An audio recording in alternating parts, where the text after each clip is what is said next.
Bueno, los dejo con Agustín. Agustín, te dejo con el auditorio. Con permiso. Gracias, Mauricio. Muchas gracias, Mauricio. Un placer para mí estar con ustedes el día de hoy.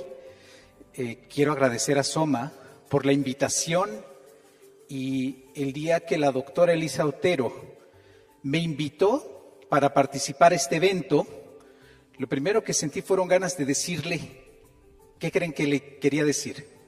Cuando me hizo la invitación, me dio mucha ansiedad que me invitara porque es una gran responsabilidad estar aquí. Y lo primero que pasó por mi cabeza fue lo que cualquier psiquiatra responsable le hubiera pasado por la cabeza. Y fue, dile que no puedes. Eso fue lo que pasó por mi cabeza. De inmediato el miedo, históricamente en mí, se alivia evitando. Evito hacer y el miedo baja, disminuye. ¿Cuánto tiempo disminuye el miedo? Quizá los segundos suficientes para que me dé cuenta que me perdí una gran oportunidad por no haber estado con ustedes el día de hoy. Lo que vamos a hablar brevemente es dentro de lo que es la parte de aceptación, toda la parte de la resiliencia que Mau nos compartió de una manera muy clara. La parte que a mí me corresponde es compartirles algunas estrategias que pueden poner en práctica de manera inmediata. Entonces, me dan la siguiente, por favor. Muchas veces estamos enfocados, y la siguiente, si son tan amables. Ahí es donde se le ponen a uno las manos frías y la frente te empieza a sudar. Ustedes se dan perfectamente cuenta. Hay un término muy interesante en psicología y se llama flexibilidad psicológica. Todo el mundo nos dice, sé flexible. Y suena bien, tiene sentido. Pero ¿sabemos qué es ser flexible? ¿Qué significa? ¿Qué implica? Pues no tenemos idea. Ser flexible es saber que tengo las manos heladas. Si alguien quiere enfriar algo, démelo en este momento, porque mis manos están a -3 grados, pero no se ve, no se nota, pero sí se siente. Ser flexible implica que yo tengo las manos heladas y sigo concentrándome en cómo organicé lo que les voy a platicar el día de hoy. Es algo de lo que tiene que ver con términos de psicología. Dentro de la psicología hay un sinnúmero de procesos clínicos terapéuticos que incluyen a la resiliencia y ciertas terapias psicológicas. Lo que sabemos de psicología lo sabemos por el cine. Es la mayoría de las personas, es el conocimiento que tenemos. El protagonista resuelve de dónde viene su trauma infantil y se cura y se compone. A mi consultorio llega la gente buscando un chaise longue, de esos silloncitos largos. Llegan buscándolo y realmente es por cómo colectivamente tenemos idea de qué hace un psicólogo y qué hace un psiquiatra. Yo soy médico y como psiquiatra quiero compartirles qué es lo que hacemos en esta área de la salud y qué implicación tiene en condiciones como las que el Congreso del día de hoy nos tiene reunidos. Vemos la que sigue, por favor. Y es que así estamos. ¿Se fijan? Esto quiere decir mente llena o mente plena. ¿Cuántas veces no ha pasado, pero en tu mente ya pasó? Y sucedió. No solo te lo imaginaste, después de 15 minutos estás llorando, porque pensaste que algo iba a pasar. Entonces es muy interesante cómo esta conducta, de manera inmediata, puede llevarnos a experimentar diversos estados emocionales. En cambio, las demás especies solamente reaccionan a lo que está pasando, a lo que estamos haciendo ahorita. Eso es estar en el momento presente. Y tiene que ver, ¿estás en tu mente o estás en tu vida? Y son algunas de las preguntas que a veces conviene hacernos. ¿Por qué ni siquiera ha pasado? Y algo que se ha observado en las personas con Parkinson es que están tan preocupadas leyendo todo lo que les puede pasar, que pasan semanas, meses o años aterrados por eso. Y tiene sentido. No estoy juzgando, no los estoy calificando. Tiene sentido. Cualquiera que leyéramos algo así, experimentaríamos mínimo un gran malestar. Entonces aquí hay una dinámica muy interesante, que es la persona que ha desarrollado los síntomas más el familiar que le acompaña. De ese no nos olvidamos, ¿eh? Sabemos que es, en algunas condiciones le llaman el enfermo oculto. El enfermo oculto es el que no está a la vista porque la persona que tiene la condición es la que genera nuestro interés. Vemos la siguiente, por favor. La aceptación, muchas veces nos dicen, acepta el diagnóstico. ¿Les es fácil aceptarlo? Yo tenía una otitis la semana pasada y me peleé con mi esposa porque me quería convencer de ir al médico. Yo tenía que haber aceptado que tenía que ver al otorrino. ¿Y saben qué pasaba por mi cabeza? Yo me imaginaba que este proceso se iba a ir directamente a mi cerebro. Y me daba miedo ir al médico porque me dijera qué podría pasar. Pero fíjense, ¿no sería lo mejor haber ido al médico para evitar que se me fuera al cerebro la infección? Sí. Pero hice otra vez lo que todo psiquiatra responsable haría. Se peleó con su esposa.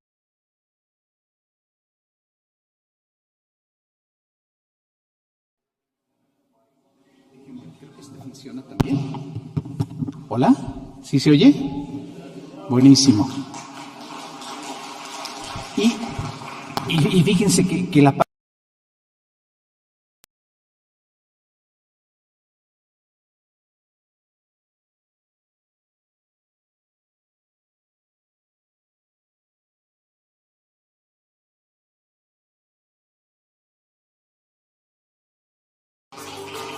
sí, del conejillo de Indias. Estamos bien aquí. Muchísimas gracias por el equipo de ayudarme al audio. Entonces les decía, voy a tener que decir por tercera vez que me peleé con mi esposa, pero sí. Por quien no escuchó. Entonces, ahí el punto es que da mucho miedo ir al médico. Y da mucho miedo que te den el diagnóstico. Y da mucho miedo que te digan todo lo que va a pasar. Pero curiosamente no ha pasado. Curiosamente estás preocupado y angustiado 5 años, 6 años, 7 años y no pasa.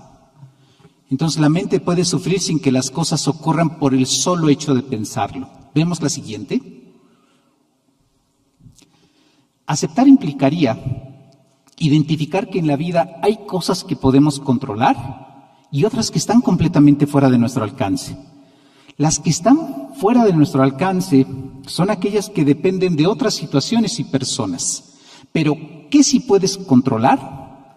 Tus pensamientos, tus emociones y tus conductas, relativamente.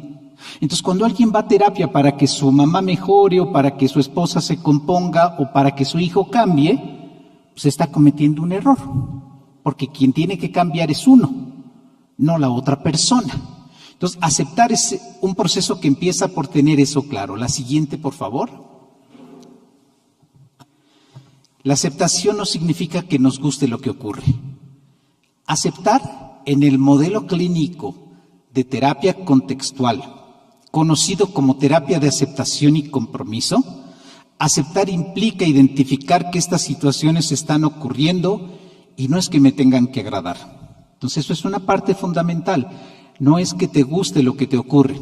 Simplemente la aceptación es reconocer que es una condición que escapa por completo de ti. Vemos la siguiente. Les voy a compartir una metáfora. En la terapia de aceptación y compromiso se trabaja mucho con metáforas porque son muy poderosas. Esta metáfora es la metáfora del jardinero. E imaginen ustedes que su vida es un gran jardín. ¿Qué sembrarían en ese jardín? Rosas, claveles, tulipanes. Sembrarían un sinnúmero de plantas, ¿no? La realidad es que no habría 2 jardines iguales. Habría uno que tuviera plantas de sombra, otros de sol, otras cactus y demás, ¿no? Entonces, en la vida, este jardín tiene un jardinero. ¿Y quién será el jardinero? Nosotros. Tú, yo, cada uno de nosotros va cuidando su jardín. Y le va a dedicar tiempo, y le va a poner abono, y le va a sembrar, y le va a regar, y va a realizar un sinnúmero de actividades con la finalidad, vemos la siguiente, que estas plantas sigan creciendo, que tengan las características que uno espera, que puedan florecer, que tengan colores, tonos y demás. Entonces estamos dedicándole tiempo. Imaginen ahora ustedes que cada una de esas plantas representa algo importante en su vida. ¿Qué sería? Cada una de esas plantas, si yo les pregunto, ¿a qué representa de tu vida que tengas que cuidar? ¿O a quién? Mi familia, mi salud, mis amigos, mi formación académica, mi trabajo, tocar violín, tocar guitarra, escribir, ser investigador. Y como las plantas, cada una de estas áreas, ¿qué requiere? Vemos la siguiente. Tiempo, cuidado. Sin embargo, vemos la siguiente. Por mucho que te esfuerces en que se vean así y que tengan las características que tú esperarías, como pongamos de ejemplo, hay personas que se han cuidado su salud toda la vida. La dieta, no fuman, no consumen alcohol y de repente tienen el diagnóstico de Parkinson. Vemos la siguiente. Y a veces sucede que de manera inesperada, por más que te cuides, las cosas quizá no se den como hubieras imaginado. El punto en este tipo de metáforas es transmitir la idea de que las cosas malas, como las malas hierbas, crecen. ¿Y puede evitar un jardinero que crezca mala hierba? ¿Alguien ha tenido, ya no diga un jardín, 1,5 metros de pasto afuera de la casa? Te polinizan de todo, luego ni entiendes, tienes helechos y de repente tienes unas plantas bien chistosas y ya lograste podarlas. ¿Y qué ocurre después de que las podaste? ¿Desaparecen por completo? Pareciera que crecen más que incluso el rosal tan hermoso que allí tienes. Entonces, muchos de estos conceptos terapéuticos tienen que ver con que el tiempo que le dedicas a aquello que está generándote un malestar. Vemos la que sigue. Un malestar representado en este tipo de plantas significa una situación que escapa completamente de tu control. Traen hojitas de papel, ya voy a terminar, vamos a hacer algo bien breve que quiero señalarles que pueden utilizar en casa, ya, desde el día de hoy, desde mañana. Esto es un modelo que se llama Matrix y es un modelo que le enseño a muchos de mis pacientes en el consultorio. Tomen una hoja de manera horizontal o vertical, como les acomode mejor, y van a dividirla por la mitad. Todo lo que pasa abajo de la hoja se refiere específicamente al mundo mental. ¿Qué será el mundo mental? Mis pensamientos, mis recuerdos, mis sensaciones físicas estarán en el mundo mental. Fíjense que el mundo mental es ajeno a los demás, solo quien lo puede percibir es quien lo tiene. ¿Yo puedo darme cuenta que alguien tiene dolor? No. A lo mejor si no veo su expresión facial y llanto y haciéndose para abajo, llevándose las manos al pecho, no lo vería. Esta experiencia interna ocurre en la parte inferior. En la parte superior es lo que estamos haciendo ahorita ustedes y yo, hablando, interactuando y comunicándonos el día de hoy. Como ven ustedes, del lado izquierdo de la hoja hay un signo de menos, del lado derecho hay un signo de más. Esto que les voy a mostrar lo están utilizando en personas con Parkinson. Se llama, el acrónimo es ACT, ACT en Parkinson. Quien quiera conocer más, detalles e información, son terapias que en Estados Unidos se llevan en línea de 45 minutos, 4 sesiones, y están ayudando a las personas a reducir el malestar de lo que no se puede cambiar. Y vean ustedes esta imagen que está signo menos a la izquierda, signo más a la derecha. Vemos a la siguiente. Del lado derecho son las cosas que quiero para mí, las cosas importantes de las que ya platicamos. Digamos, del lado derecho está el jardín, todas las plantas bonitas y hermosas que queremos que crezcan. Del lado izquierdo son las plantas que se han secado, que crecen como yo no quisiera, como ocurre en la vida. ¿Vemos la siguiente?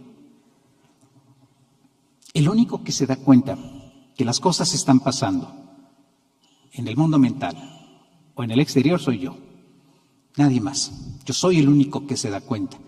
¿Y cuántas veces, decíamos hace un momento, están ustedes con alguien sentados y ese alguien empieza a fruncir el ceño?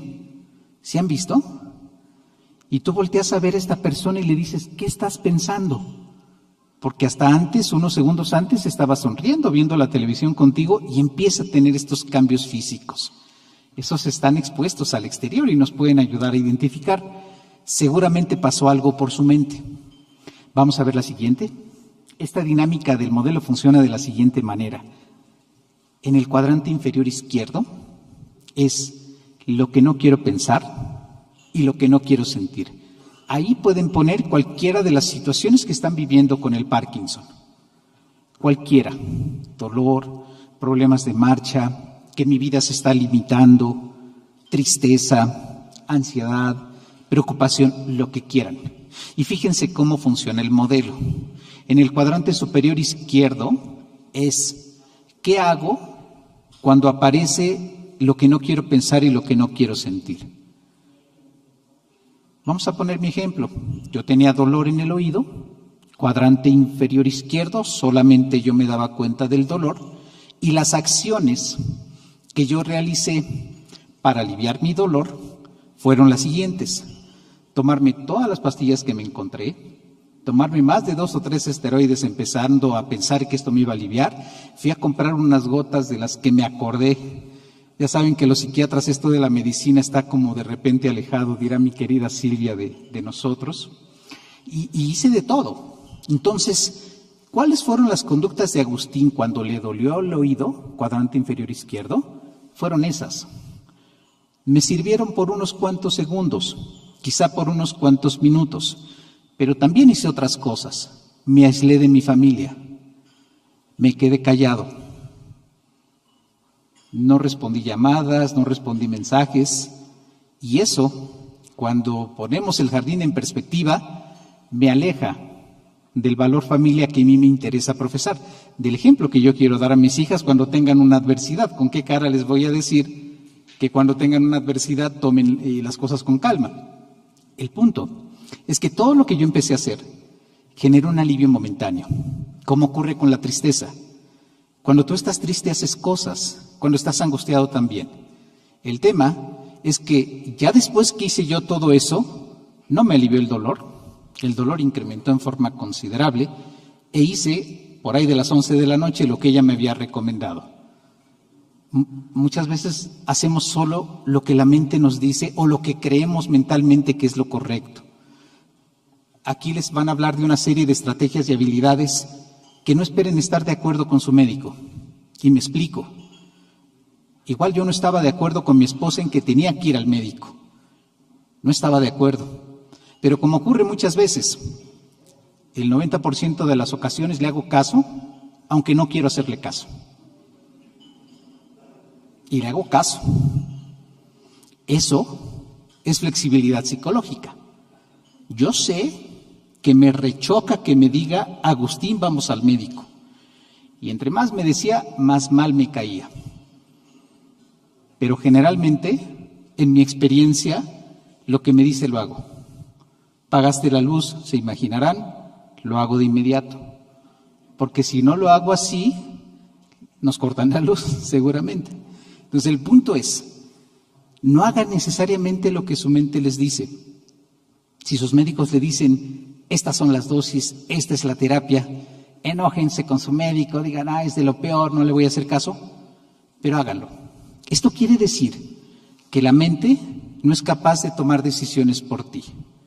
Es como si yo les digo ahorita, no voy a levantar mi mano derecha, no voy a levantar mi mano derecha, es imposible que yo la levante.